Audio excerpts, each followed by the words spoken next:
Hello and welcome to a brief clip from the most recent edition of the Undercut podcast, where Thiemo and I are reviewing the Chinese Grand Prix. We go on to spend about half an hour talking about Red Bull and the woes they're having with that second seat. Now don't get us wrong, this has nothing to do entirely with Liam Lawson's performance, but more, we think, to do with the mismanagement and mishandling by Red Bull of that seat and the opportunities that it offers and how it presents them to drivers.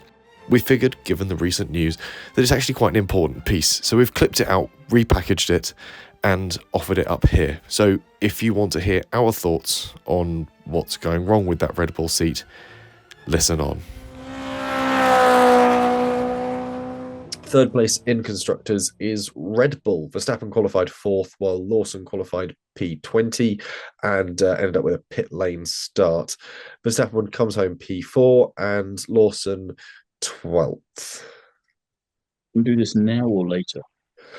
We'll do this now, and I think when we get back to it, I'll just simply sort of add a summative point. I don't think I'll go through it twice, but I feel it's worth doing it now. Let's get it out of the way. Rip the band-aid off.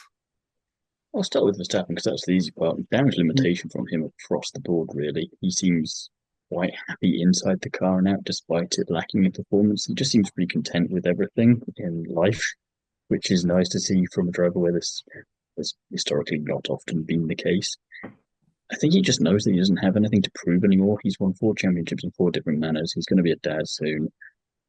He doesn't really. He's just happy. He's kind of just playing the team game really well in terms of how he's acting, what he's saying to keep everyone reassured and content, both on and off the grid and back at the factory. And a little bit like Hulk in Oz, he just got on and drove and did the best that he could, and he isn't throwing his toys out the pram if it doesn't go his way. So it's kind of him channeling his Sebastian Vettel from when Vettel went to Ferrari and Aston Martin, but without having to leave Red Bull in order to do it, which is just curious to see. I'll interject as we're talking about Max Verstappen, and certainly while we're talking about Red Bull at this point, I will agree with you. I think it was a really interesting and unique drive from Max, and it's one showing the level of maturity he's attained over the past few seasons and his sort of understanding as to what he's achieved, what he's earned, and that he can now just sort of revel in his victory and know that even at the moment he's still second in the championship. It's not all done for. We're 2 races in. There's still a lot to go. He's in the 3rd or 4th best car, and he's 8 points off the lead of the championship. And as much as he was joking with Rachel prior to the Grand Prix that the only way you can win is if the 2 cars ahead of him DNF, or 3 rather, if you can move Russell. If Russell's there by himself, game on. Because I'd say that driver in that Red Bull against the complete package or more complete package that Russell and Mercedes are, it's still pretty even on that one. And a bit like Antonelli probably winning a race at some point this year, it only needs a situation like that where McLaren are just suddenly on the back foot for whatever reason, or just not there for that to be possible. And at that point, he could sneak ahead and be in the lead for a championship for a little bit, which, even if it doesn't last, it just helps to play mind games with everyone else around you, because you go, how the hell is he still doing this? He's already done it to you once, Norris. Don't let him do it again. Yeah, I think there is every reason that Max will win a race this season. I think that's even in even less doubt than Antonelli winning one. And yeah, his performance, the way he's working with the team, the way he's sort of looking at developmental bits, looking at sort of stepping up and sort of being more of a sort of a team player as opposed to just having his own team within Red Bull. He's becoming sort of, or openly people are sort of speaking about him being more part and parcel of the unit, which is really interesting because Verstappen, who's always been Max Verstappen, he arrives on a Sunday, he races and goes away again. And we're seeing this sort of slightly new character that this season's drawing out to him, which is really quite interesting and sort of a positive shift for Red Bull. Meanwhile, I will let you open on the other half of the Red Bull garage. You're going to have to bear with me for a moment because there's a lot here, and I just want to do it once, do it properly, because I'm so grumpy, I'm bored shitless already of having to do this every day. So I'd rather just get everything out, and then I can just say in future episodes, refer back to this timestamp on this episode, and I'll let you know if anything changes in my opinion. So with that in mind, my monologue will start now. We'll go back in time a little bit, as the infamous interviewer once started. Ricciardo, he spent 2 years at Toro Rosso before moving up to Red Bull, and after Ricciardo left, which he did after 5 years at the team. Red Bull went through Daniel Kvyat, Pierre Gasly, and Alex Albon before settling with the driver outside of their junior program, Sergio Perez, who partnered Max Verstappen. Kvyat was given a season and a half at Red Bull. Gasly was given half a season. Albon was given a season and a half. And midway through 2022, Perez began to drop off in performance. It's measurable up until the inevitable departure. Yuki at that point had only scored 12 points in that year and only 17 the following year, which is hardly good enough to deserve a promotion at that point. During their respective times in Toro Rosso, Kvyat and Gasly had a number of points being unique.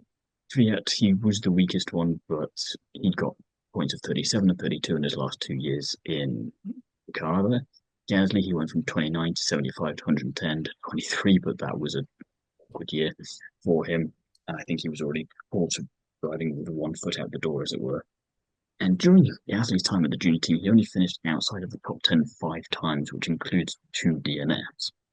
Albon obviously had about 12 races with Toro Rosso before he made the jump up to Red Bull. He scored 92 points, 105 respectively, and during his time at Red Bull, he only finished outside the top 10 6 times, which does include DNF, not counting Austria, because he was still classified there.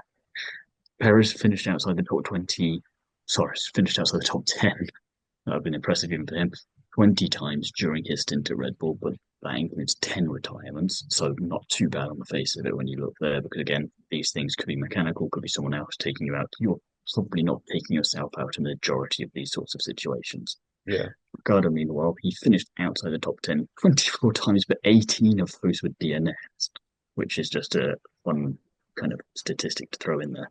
In 2014 and 2016 combined, of the races that Ricciardo finished, he only finished outside the top 10 once, and it was a P11.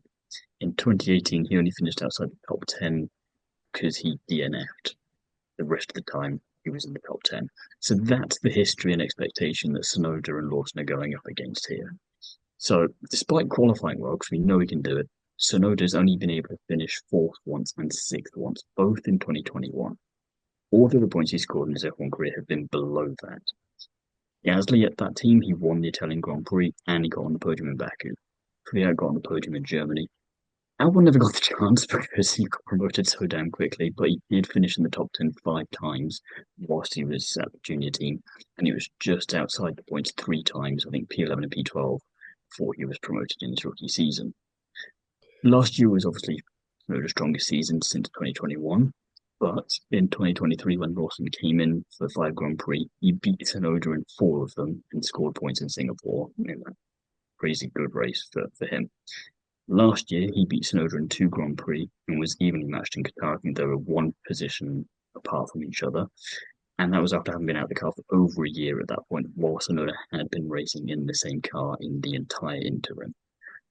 Lawson did all this without time in a Red Bull car, because as much as we always go on about how there's the obvious linkage there, they are 2 fundamentally different cars, and they kind of make a very clear point of that. I mean, you go back to testing, I can't remember who the technical director is, but there was an interview with him going, we've changed this a lot from last year, never mind from the Red Bull, so it's very different this year.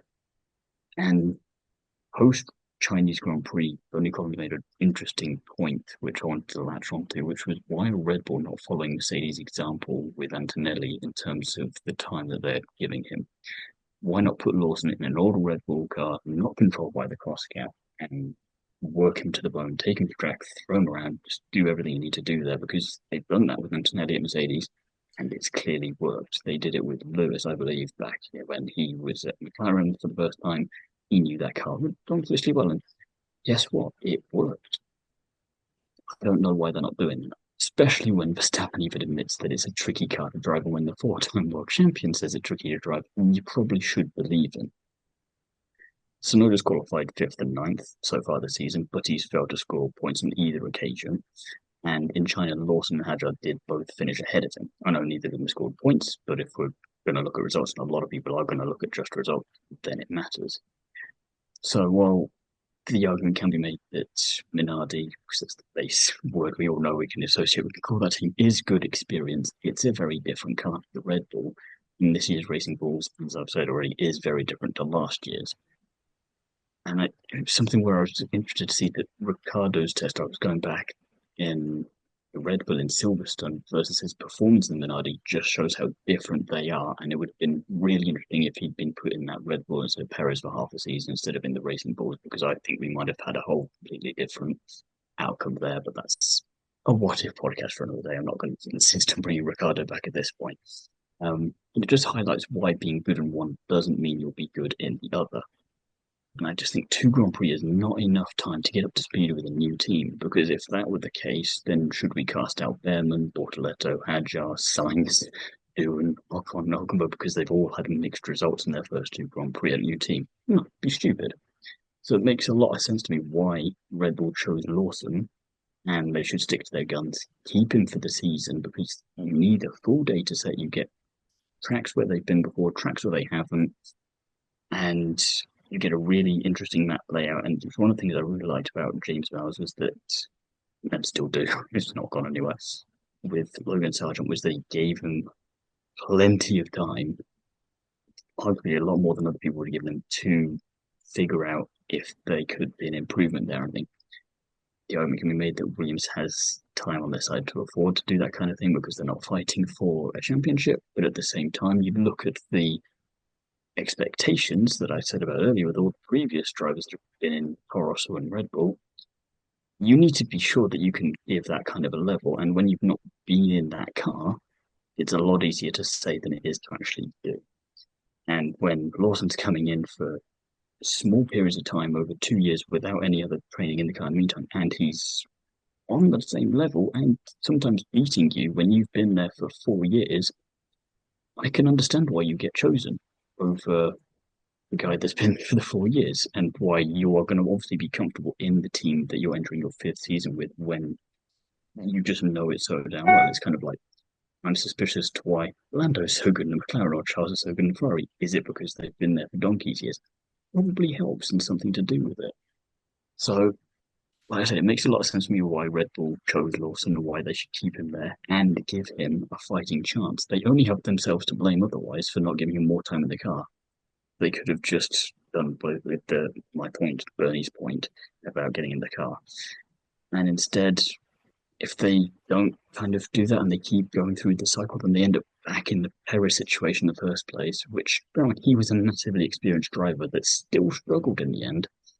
And then you've got an exhausted and broken driver program that previously took years to heal. And I just think that in a week where Eddie Jordan passed away and who loved and was famous for giving new drivers a chance and advocating for there to be more on the grid, especially last year, he was quite vocal about it because there were none.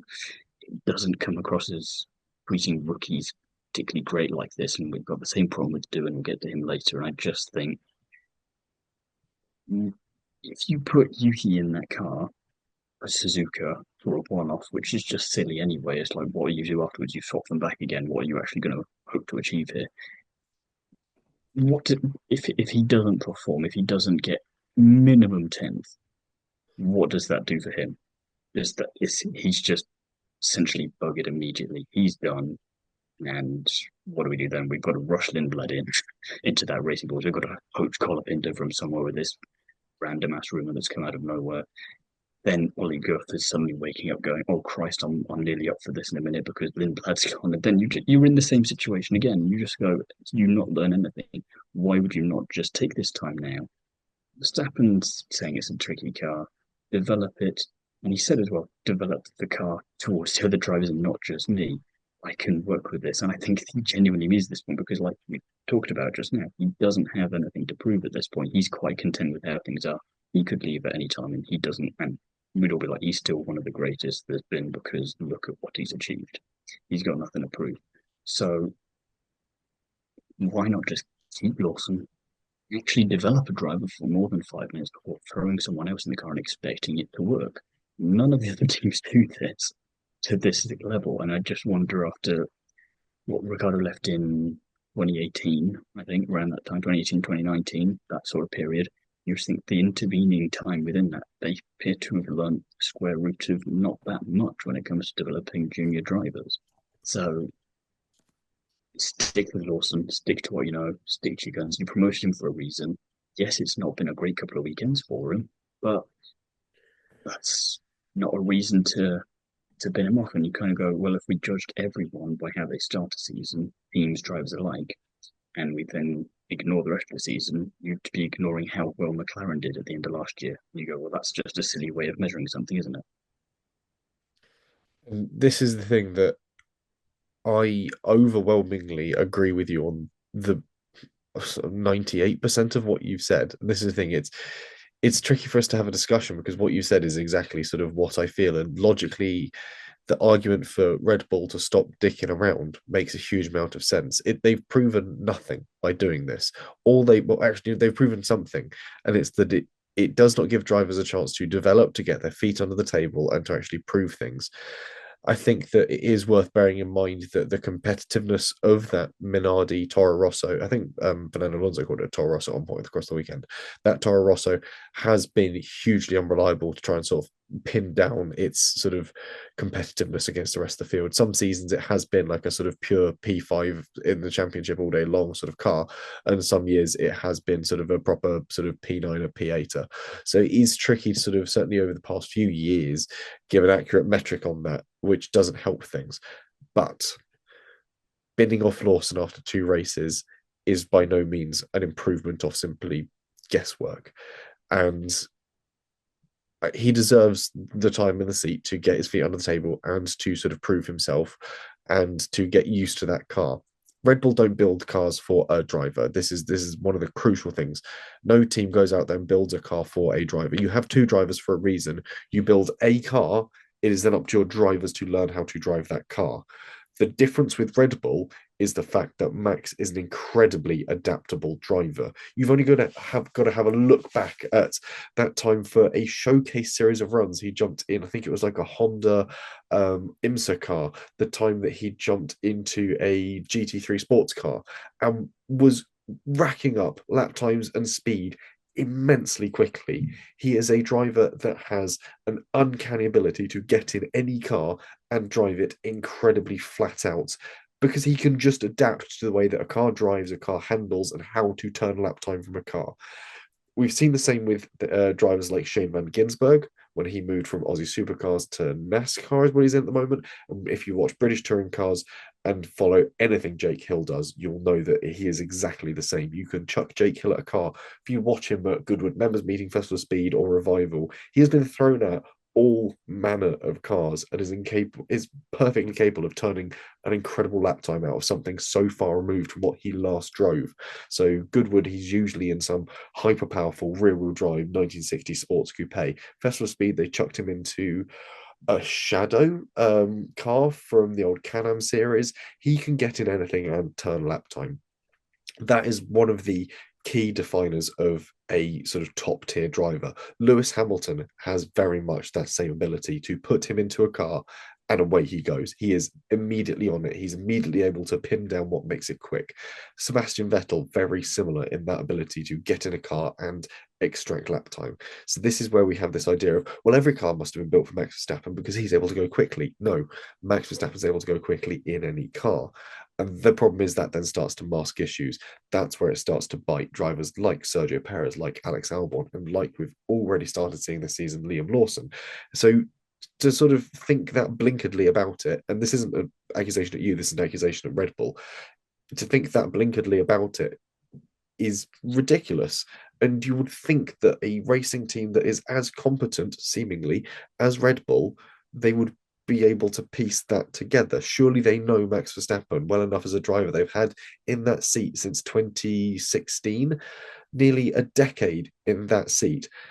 And the amount of press things they've done where they've thrown him in cars where he's proven to be immensely quickly, show runs, this, that, the other, where he's able to simply get in and go.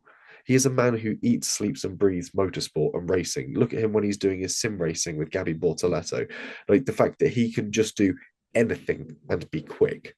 This is, well, it is great to have that as a team. The problem is trying to find someone who can match that when you don't have a perfect car becomes the stumbling block. That's where the problem arises. Especially when you don't prepare them for it, which is why I think Yes. if you want to put Yuki or Hanjar, for argument's sake, in that Red Bull seat, you don't do it this season. You spend this season with Lawson in there, so you have data. and then you do what I suggested you should have done for Lawson, and what Bernie suggested you should have done for Lawson, for Hadjar and for Tsunoda in the meantime, in the summer break, you throw them in Find there and the you get them up closest to speed equivalent old so chef. that you can get as close you can get. So then you actually can measure them all and off and away we go. Then the justification for which way or the other actually makes a bit more sense. Yeah, I can't remember what the numbers were for what Antonelli racked up in testing previous cars. 10,000 K or something It stupid. was something absurd, and he was doing it at a multitude of different circuits to get a feel for Mm. how the car happens at a flat and fast Barcelona for a twisty and tight Red Bull ring. He was all over the shop. That's Mercedes got a private test at the Red Bull ring. That is the dedication that you've got to sort of extrapolate from what Mercedes were doing with Antonelli and apply that to what Red Bull should be Hell, doing. you even look at the small amount that Ferrari gave to Lewis. That's Yeah. Yes. Fiorano and at Barcelona just to help him a little bit, and that's the seven-time champ coming in. Yes. Never mind a rookie, and you see how much he's still trying to figure things out there. Just makes you go, well, if that's what you're doing for this guy, the arguably greatest of all time, who in that car with that liveries, particularly the white bits, keeps getting me confused with Michael sometimes. Just makes me think why you're not doing it for your young drivers. And the same kind of thing for Alpine. It's you're looking there, you've got these drivers, but how are you going to measure this? You think if you well, no, we'll get into Alpine here, but whilst we're here, do you think you could throw out do and just put in Colapinto and it's going to be fixed? That's not how that works. You've got to actually develop these drivers. That's why they're called development drivers, test drivers. You can't just go, well, if you did well in Formula 2, you'll be fine here. Yeah, it helps, but it's not a guarantee of anything. And you need to do common sense things like put them in a car and get them around the place. It's why I was kind of intrigued when I was thinking back all over it about Ricardo and Red Bull, how different that could have been. Because yeah, it was the same car, it was the car that he was in for 5 seasons, and it's the one he's most used to. And you throw him in a car that's okay, media-wise, very similar, but that's not how that works. And then wonder why he's not performing as well.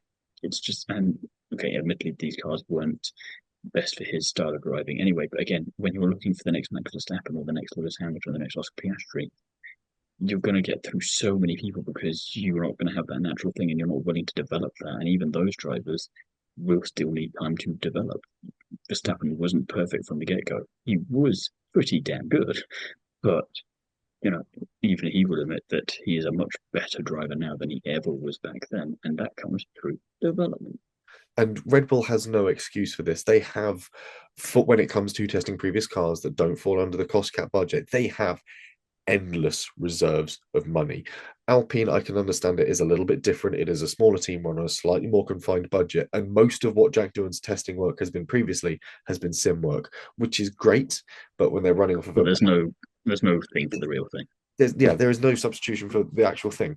But so for Red Bull to have not done this shows that either they don't care or they are for some reason so bloody mindedly sticking to this idea that Max Verstappen can win the championship with single-handedly, which baffles me.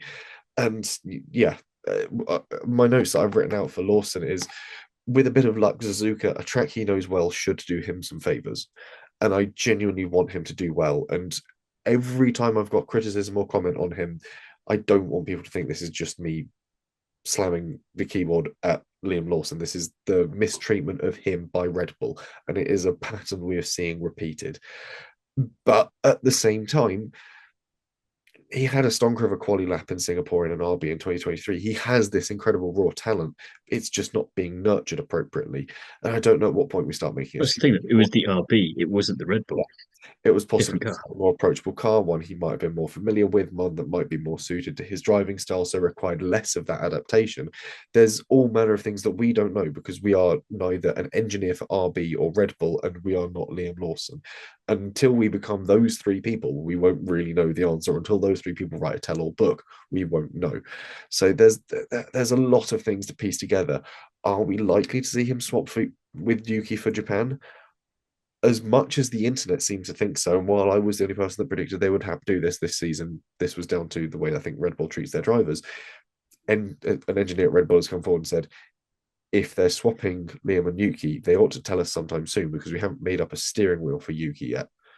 And this is one of the crucial things people forget is you can't just do it like that.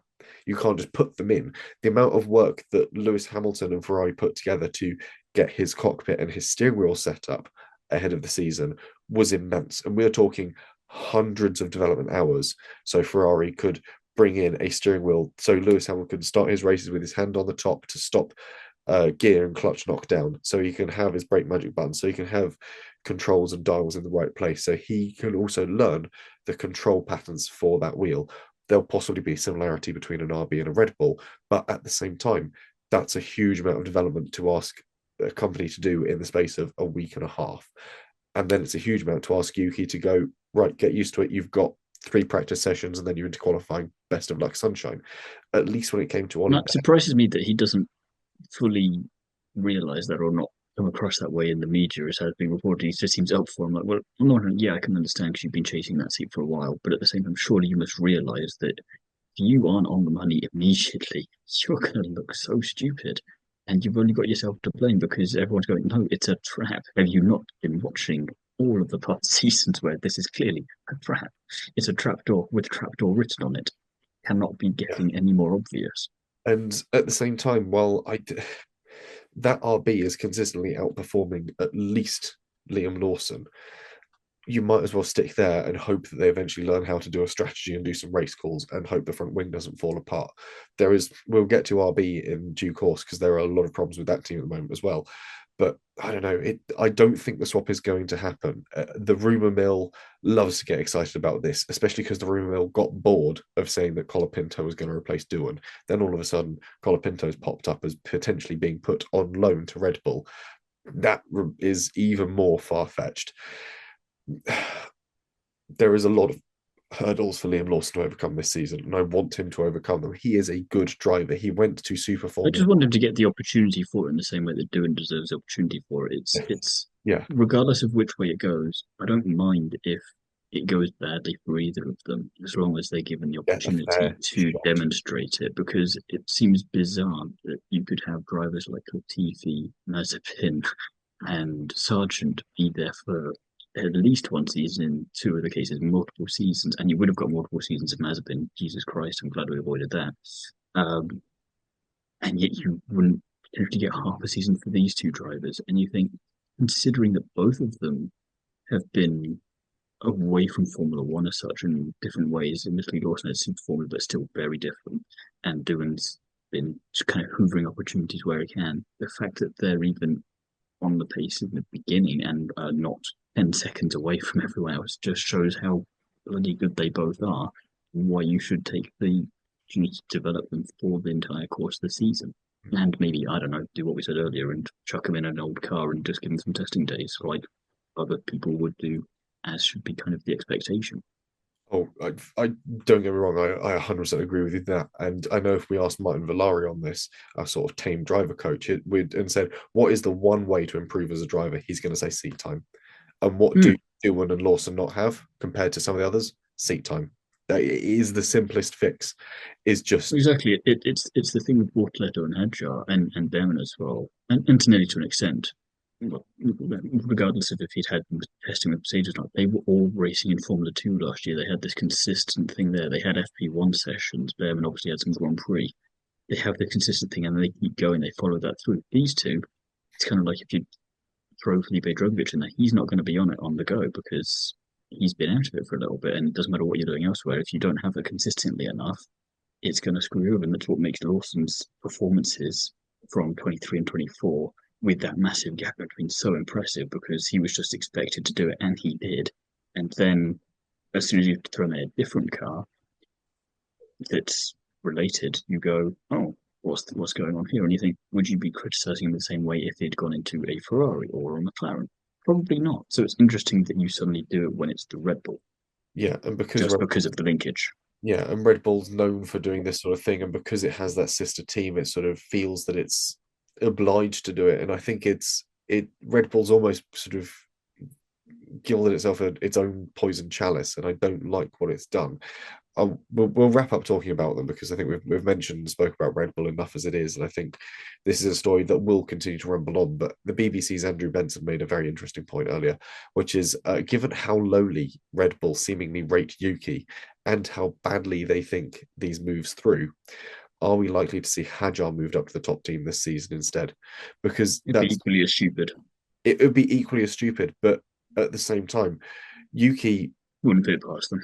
yeah, I wouldn't put it past them. And equally, if they'd wanted to move Yuki up, they would have put Lawson into that RB for the start of this season. If they wanted to do it, Well, that's the thing. They never wanted to move Yuki up. no. So it's unlikely that if the opportunity or demand for a swap comes, that they will pick Yuki. I think Andrew makes a very good point there. And again, it's one that perfectly highlights the problem with current Red Bull.